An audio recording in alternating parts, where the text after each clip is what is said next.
Well, I'm not going to repeat all that.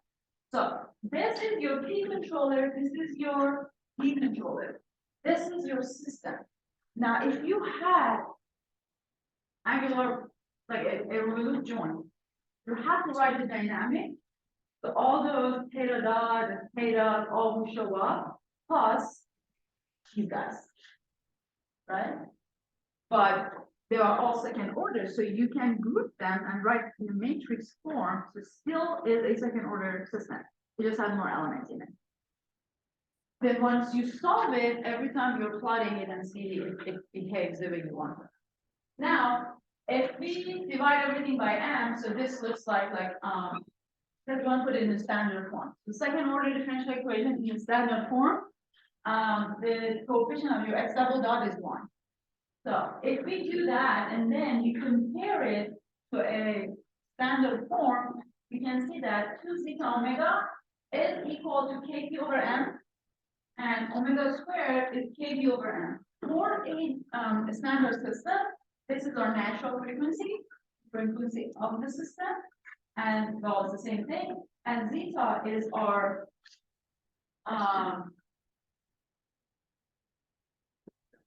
damping ratio. Thank you.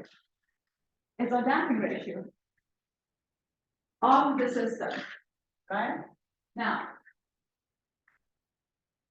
if we have a desired damping ratio for a system that we want to control, or we have a frequency of the system we want to control, we can put them equal to this term and this term and find our Kp and Kb. Would that be our final like tune Kp and Kb? Usually no, but it would be a very good place to start. So it is very important that you remember this one. So Kp and Kb are your controller coefficients.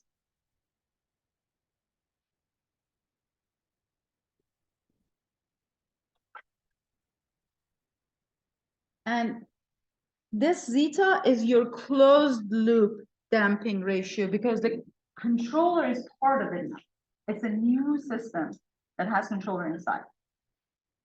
And this is your closed loop frequency. It's different from the natural frequency of the system, right?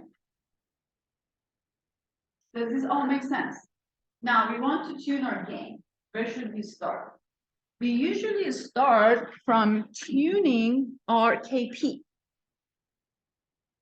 Because so Kp is your proportional controller. Kp takes care of how off our system is. So let's say we were supposed to get to this point, something desired, y desired. Our system is here and does not reach that desired value or does something like this. We have this much error. A Kp simply multiplies and bring the whole function, the system up around what we expect. That's why we always use Kp first, because it will fix a lot of things by just applying a fixed coefficient right times there.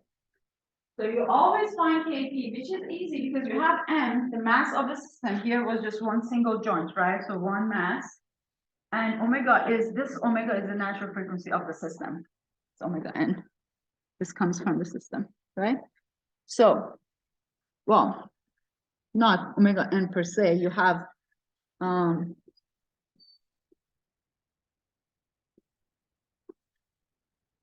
back there. All right. So you guess a value for Kp. And then you're going to put that in here. You can always start from your system's frequency and natural frequency and damping ratio, and then go from. Then you find your Kp from there, right? This becomes the set of Kp you have. Then you plot your system and see how it behaves with respect to what is desired. Then you start changing that. You change Kp first, plot, and then see how it is behaving, then change your Kv a little bit, then plot again. So if you have taken control, you remember how much tuning a PID control takes time. And you can, you should not think of, I want to be exactly where my desired value is. You will always have a threshold, like if it is plus minus 1%, I'm happy about it. All right. Now, that's for when the system. So we can design a controller for a system that has a unique mass. So you're scaling by m.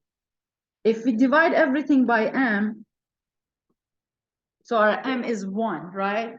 Why is that a good thing? So if we find a controller for a unique mass system, what is the benefit of that? So let's say you have a link with a prismatic joint. You want to design a controller. So you're bringing m basically inside your controller, right? The coefficient. Why is that a good thing? So like let's say you have a different link robot with a different app. Yeah. So you develop the control law to tune, and then for different links to different mass, you just divide it by that.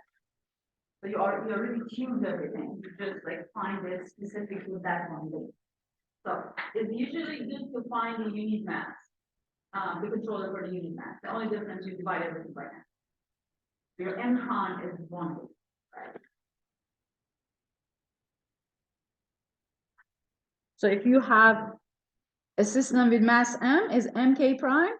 If you have it 1, so you find k prime and then you multiply it by the mass of that link. If you have 10 links, you have 10 kp, you already tuned it, so it's good. Because second order systems behave the same, doesn't matter, right? Now let's solve an example. So put everything together. It's like, what are all those mean? So we want to find a controller for a 1 degree freedom mass spring damper. All right. The form of the system is mx double dot plus dx dot plus kx. So when we say 1 degree of freedom mass spring system, it's either hanged and can go in one direction, or it's on a horizontal and can go in one direction. But it has all 3 elements in it. So we're not talking about a robot, but it doesn't matter. This dynamic works. So we're going to find a PID, a controller for this. Now we have the dynamic, right? If I didn't give you, if I said it's a mass spring system, you should be able to write the equation of motion. That's always fixed for mass spring system, it does not change. Then you have, so F is the force, control force, so it's your control input, so you can manipulate your system. You have the characteristic of your system, M, B, and K, right? So you know the dynamic. We want to, so let's say that x desired is 0, x double dot desired is 0, and x dot is 0. So we want to find a PD controller that satisfies these 2 conditions.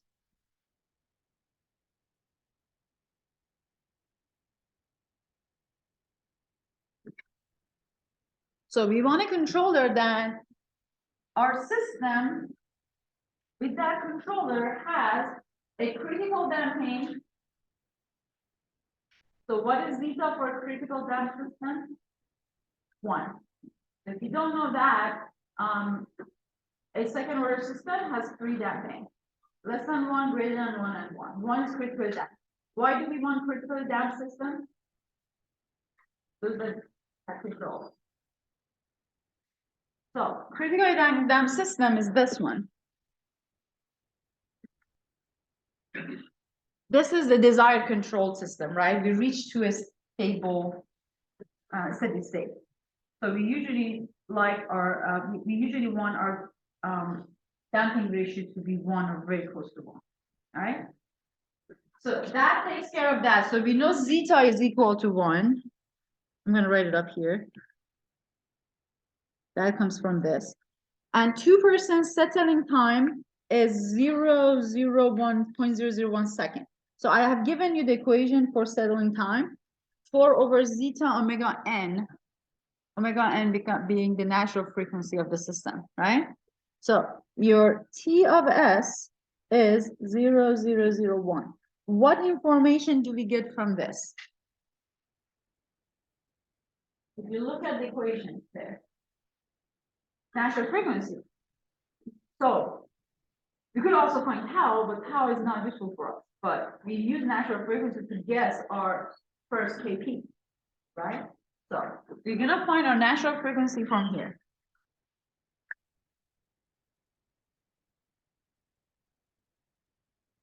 If I'm not wrong, if I calculated everything correctly, omega n should be 4,000. And zeta is 1. All right? So these are our information that have been provided to us.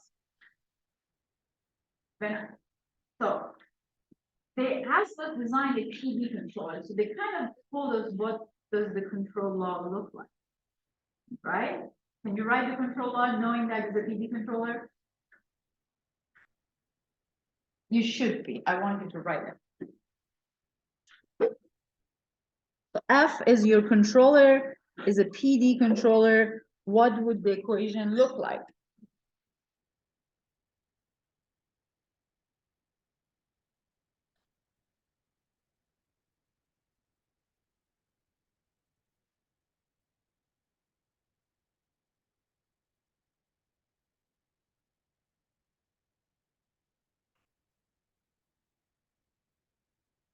Well, x dot desire is 0, so x desire is also 0. We want to go to 0. We want to stop, right? Basically.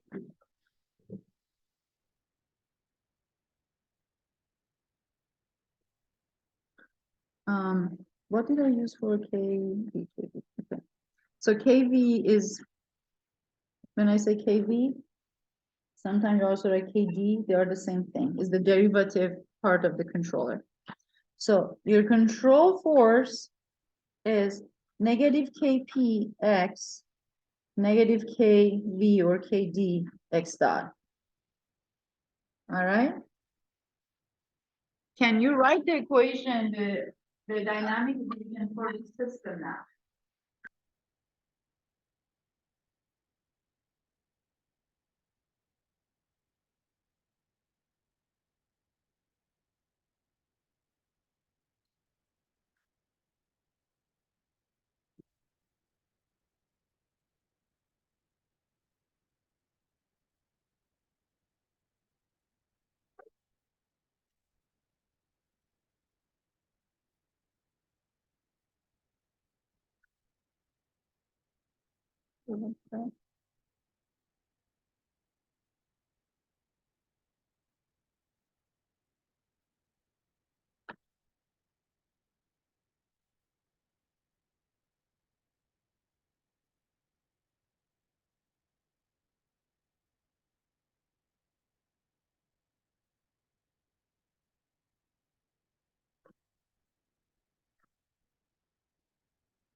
Do you agree with this?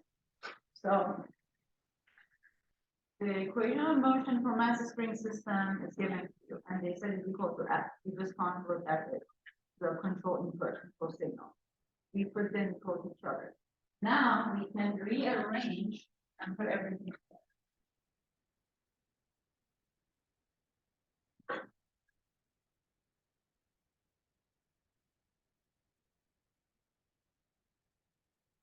So I'm gonna write it here.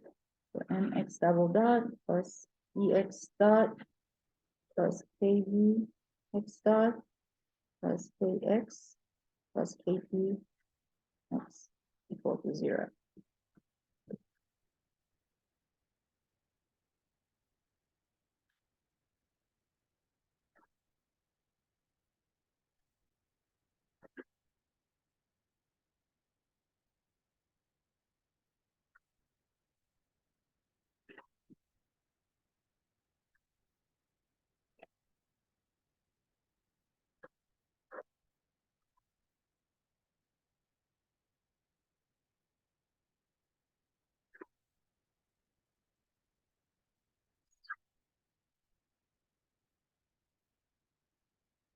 So this is my controlled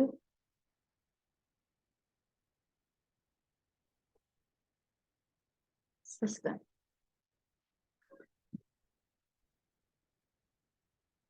Requirements were 1 omega n to be 4,000, zeta to be 1 of this controlled system. Now, how do we find values of KP and KV? Tejas?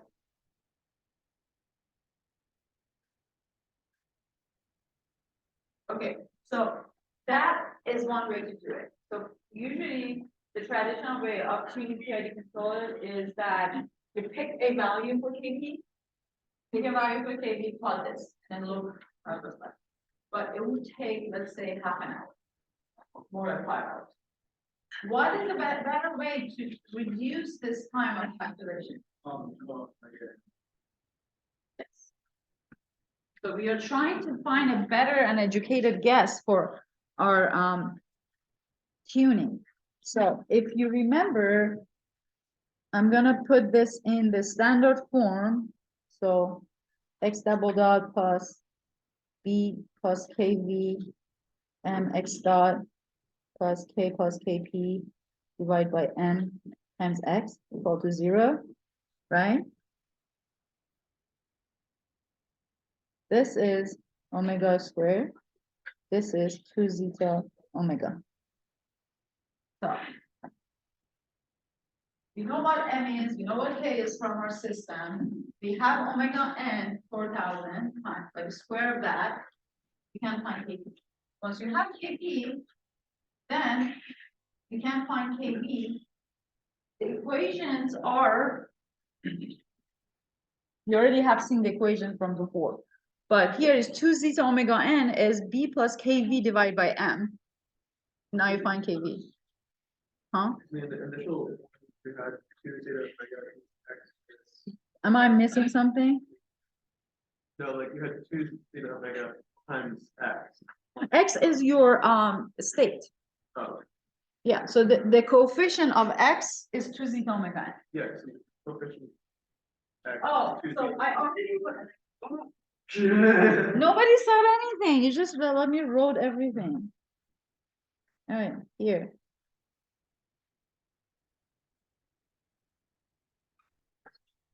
Right? No. Backward now, again, still backward. This is omega n squared. This is 2 zeta omega. Omega squared. Yes. The students are wrong. The coefficient of x is omega squared. Coefficient of x dot is 2 zeta omega. Yeah, that's not what's shown. Huh? That's not what was shown. X dot is. So I was right. Then why you said I was wrong? No.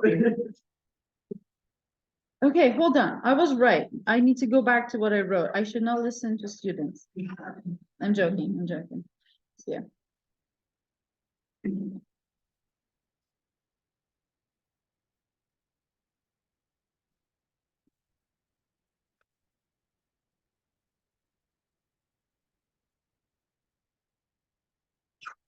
What doesn't make sense? Don't talk behind the back.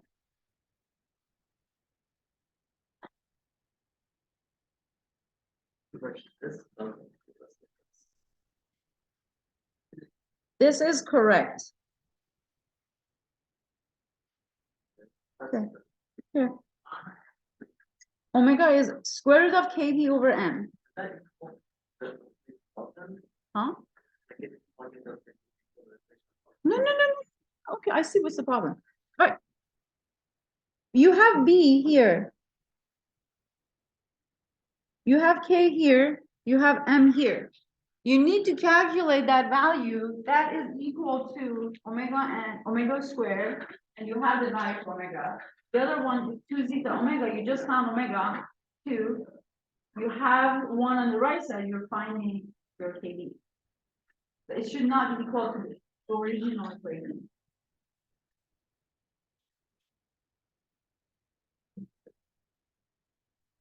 So 2 zeta omega n b plus kv divided by m. Here, we have m, we have b, right? We know what zeta is, we know what omega is. We don't know omega yet because we need to find it. Oh, we already have 4,000. All right. So we found kv from there, and then k plus kp divided by m is omega squared.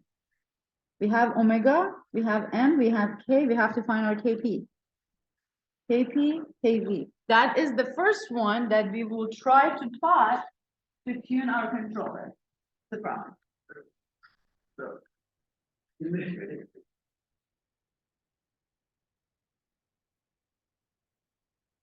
Yeah, I tried to change that like 5 times and every time it is wrong. I don't get it.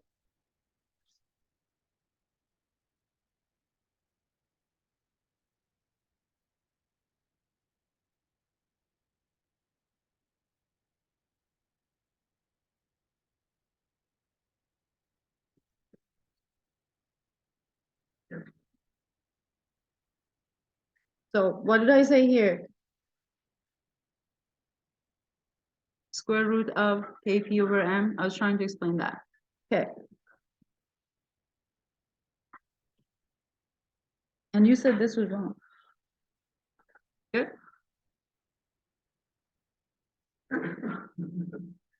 What's the problem? I think though, yes. Yeah, so I think like when you're doing compared, I think The slide is wrong, the other one, right? But yeah, like I think they. This one is wrong. Yeah. They get squared if data.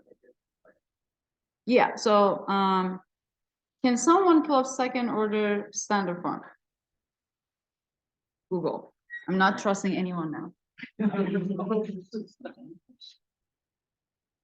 Okay, Lucy omega n is x dot. Thank you.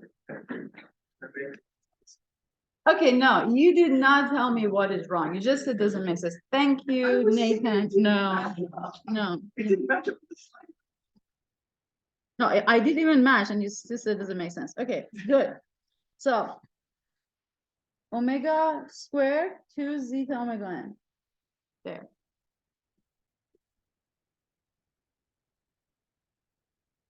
So omega squared is kp. This is correct. Okay, I knew that one is correct. All right, good. You're done. You're done. You're good. Whew. This class. Oh my God. Not you guys. It's just him. All right. Let's do this again.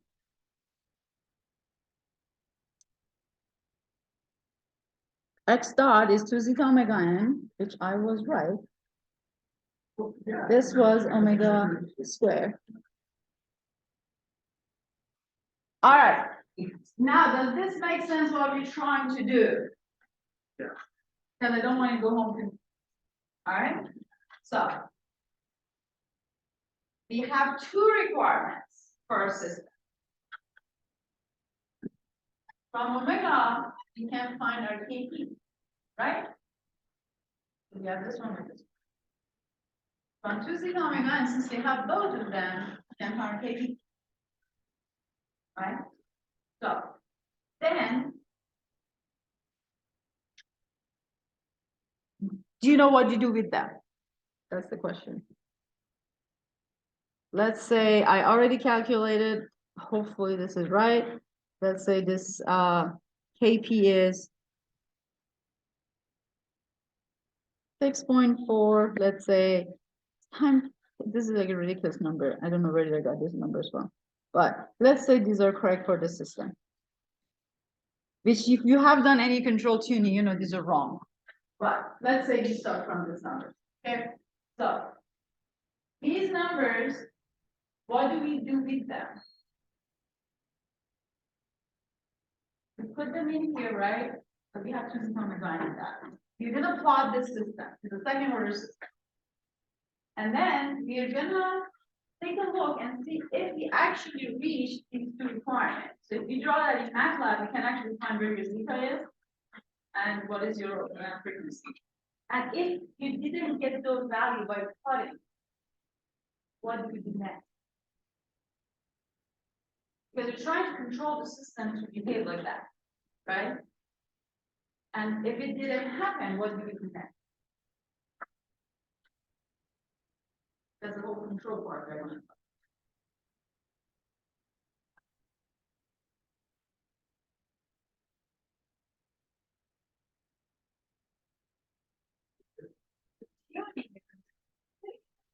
Which one to touch first?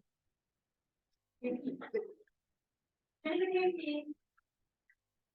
You divide by half and see what happens. And then if it was way below what you wanted, then you know that it's between the new KP and the previous KP. You keep tuning that.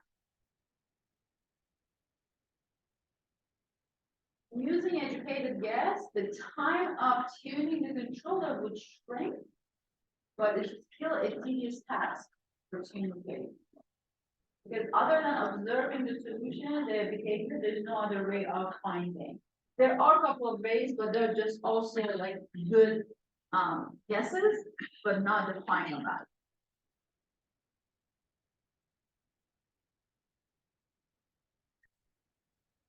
There. Does this example make sense? All right.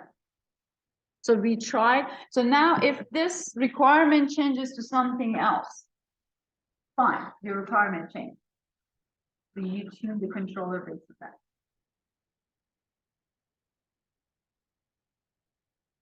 The requirement could be a steady state error, right? If you, all right. A little bit control is needed to understand this because this is control. So if you haven't taken control course, it's okay if these don't make much sense to you because you have to know the behavior of the system. What are the elements that you can control in the system for these to make sense to you? If you have taken control, you should completely understand what I'm talking about, right? If you're gonna work in robotics, you have to take a control course, at least a fundamental. All right.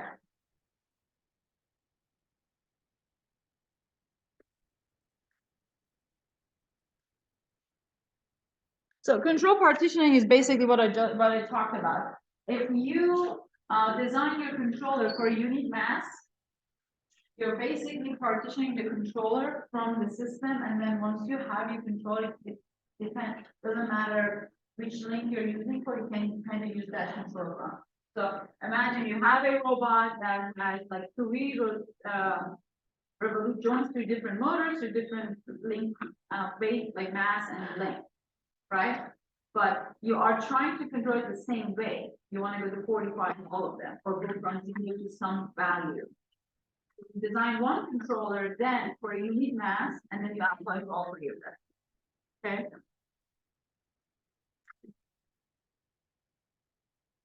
All right, we do have a little bit time for nonlinearity, but not time for motion control power, which is trajectory control by what I wrote here, which is your. This is good to go on Friday too, because that's what Friday is about. All right. Most of the system we talked about is just linear. We assume they're all linear, right? In reality, your systems are not linear. There's non-linearity in it. A lot of times we approximate it to be linear, but it's not. So think about when you have an angle, when you have hinges, right? You have sine of theta. Sine of theta is a nonlinear function. So the nature of that system is nonlinear. But when we design a controller, we pick an operating point, we stay around it, we say for this is linear. Then we go to the next operating point, and then we try to use Taylor series, and then stay around that operating point, that becomes a linear. But if you wanted to control on a wider range, then you have to introduce the nonlinear part in your system. All right. So to add the nonlinear portion, you can define like a beta. So let's say you're at your controller could be a linear portion plus a nonlinearity term. So you can control for the linear part with all the assumption and then add a value that you can tune it for your system, and that becomes the control for the nonlinear portion. We are still approximating, you're still simplifying with a way of doing it. Now, you remember your system is equal to your input, right? Now your input has two parts. Some alpha times f prime, the linear part of it, plus some beta, which is the nonlinear part. These are all techniques to make your life easier when you're designing a controller. Now, we talked about nonlinearity, right? Let's think about two robots with two different configurations that they have like a rotation, revolute joint, and see if we can model the nonlinearity in one of them and see the other one if it has nonlinearity or not. I'm going to draw it for you, and then I want you to think about which one has nonlinearity in it. So you have, let's say, a pole, and this is your link, this is your revolute joint, and this is your z-axis, right? So this is your theta. Your other case,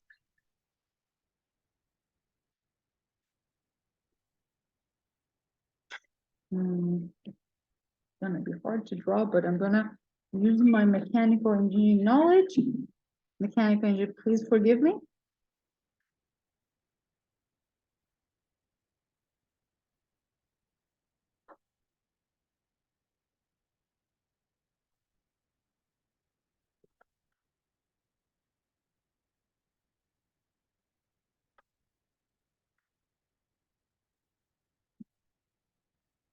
Which one of these two systems has nonlinearity? So this one is this, the other one is taking this one. Both are R, right? But two different configurations. Now, which one of them has nonlinearity? And why?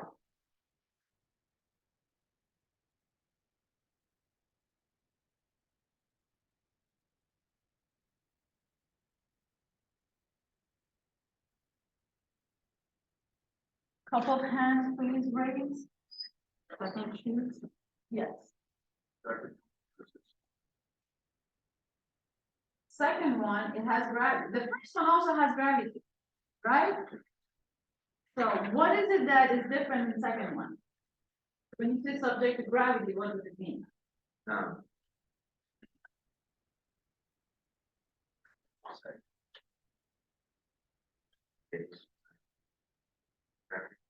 Okay, for this case, Gravity is going to have a different impact versus when the system stays. okay, better. I want you to be very accurate and mathematical when you talk about these things. So here is a fixed value, right? You have H, MG, HG changes.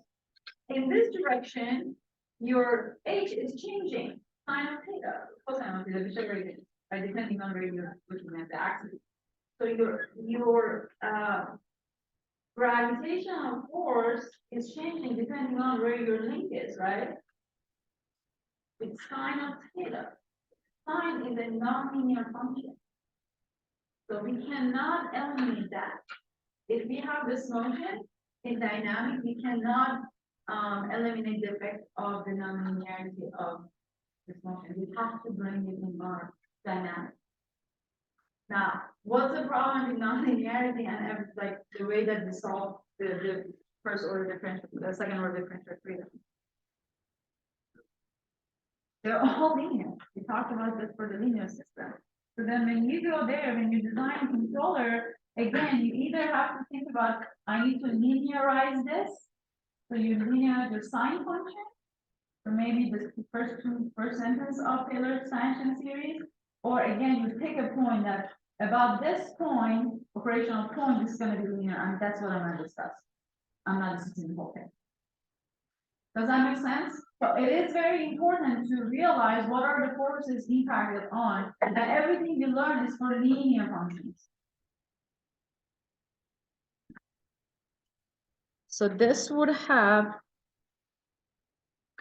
let's say, mg, if this was r, let's say, some mgr cosine of theta.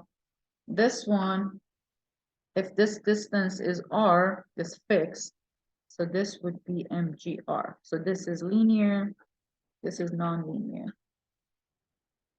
Now we introduced that nonlinear term, like, so our system is mx double dot plus some b function xmx dot. Our controller is going to be some linear controller plus some segment for controlling this nonlinear behavior, depending on how we approximate this value.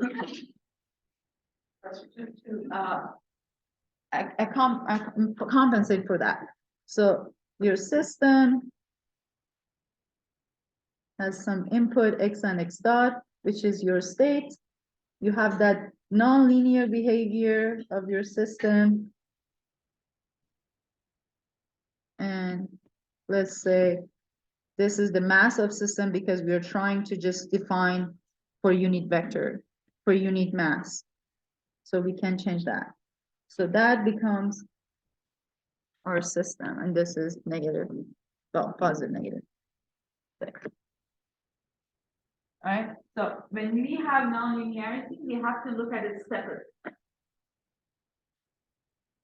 There are different techniques how to do it. All right. I think this is good for today.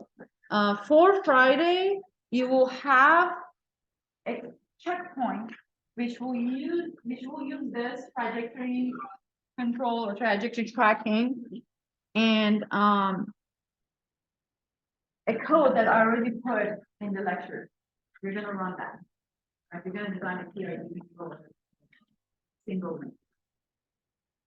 So try to be here on Friday first. Good.